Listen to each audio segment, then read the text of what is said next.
sort of things to think about when telling stories to help lead change. So we all tell stories very differently. Everyone brings their own voice to a story, shaped by their own values, their own lived experience. Some people are used to standing on a big stage in front of hundreds of people, making grand speeches.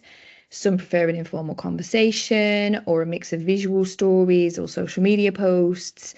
And in your team, you're going to have that mix of people, that mix of skills and mix of comfort zones. So one thing to really consider is sort of, have you invested in the time and the capacity to be able to tell those stories?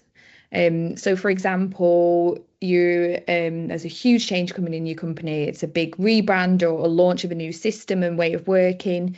Have you given the consideration that that project needs the time, the space, the resources to be able to tell that story of the why effectively?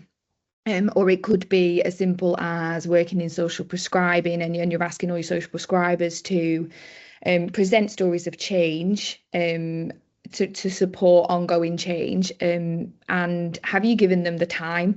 Have you given them the skills that they need in order to tell those stories?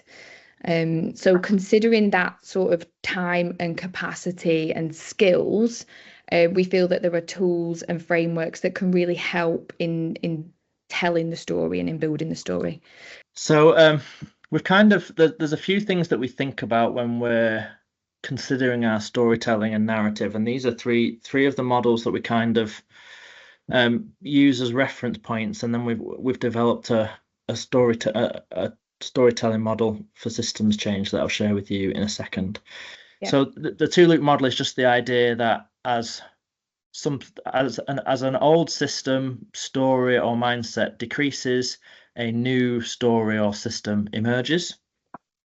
This is the theory of innovation diffusion, or the change adoption curve, and the idea here is that you focus on storytelling to innovators and early adopters. These are the people who develop new iPads and then queue up outside the Apple store when the iPad's about to be released. You focus your energy here, and then when you get to about 18% of the population, then you start to build into the majority buying into the new story or the new way of working. And on the right-hand side here, you've got Marshall Gantz's public narrative model, which is this idea of tell the story of self. Why is it important to you?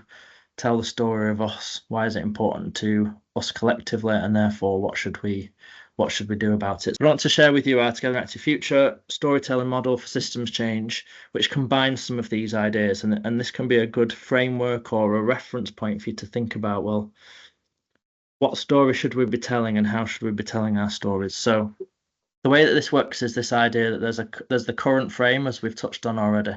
There's a current story that the world is telling themselves that's built momentum over time, but eventually that story will start to decline and change.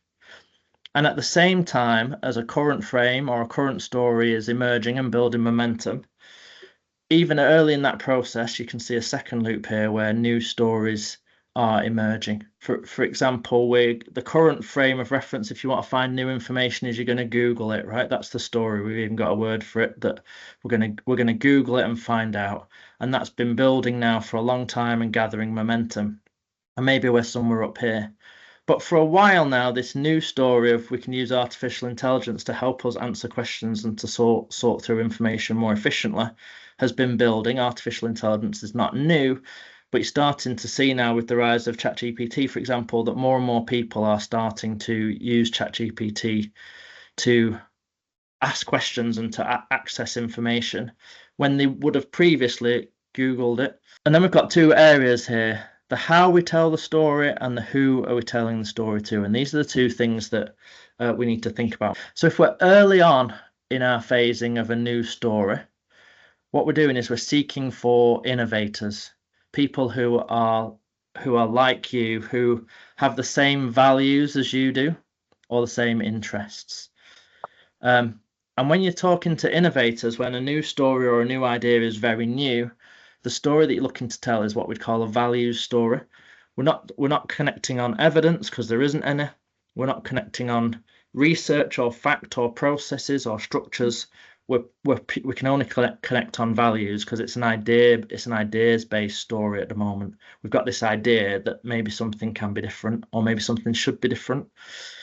And we're looking for people who are like us, and we're trying to tell stories that bring out our values and allow them to connect with us on a values level, things that we believe in.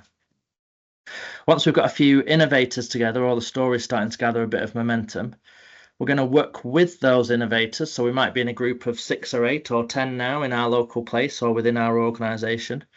I'm going to start to think about the early adopters. These are people who are going to be fairly easy to win over, who we think, if we get the story right, are going to get on board. And the type of story we're looking to tell to those people is the idea of a collective story.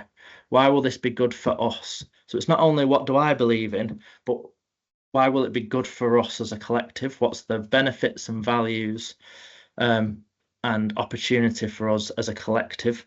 And the idea of the collective story. And so these two types of stories, you might be talking about the same thing, but we're shifting now from something that's potentially deeply personal to something now that's got a bit more structure to it in terms of the collective, what's good for the collective. And I'll come back to some examples later. And then once we've started to build some more momentum, and we're at this tipping point now where the new story is starting to emerge, we need to think about how are we going to get the majority on board, those who've not bought into the new way of thinking or the new story so far. And so that's our model, and one of the things that we kind of encourage, I guess, as with those that we work with, and this is emerging, is to think about those two questions. Who am I trying to tell the story to in the context of where am I in my journey of adoption, if you like? How impactful, or what stage am I at in terms of my this new idea emerging? So the idea of systems thinking, for example, and that we need to change the system is not yet fully accepted by everyone as that's the way forward. We've still got lots of people working in linear program-based, intervention-based models. And so we're maybe somewhere in this stage where we've got innovators and early adopters, but we need to convince the majority that that's the way to go. So we have created a bit of a storytelling template where we've really taken parts of that model and put it into a template where we can work through stages and considerations before we really start to begin that storytelling journey.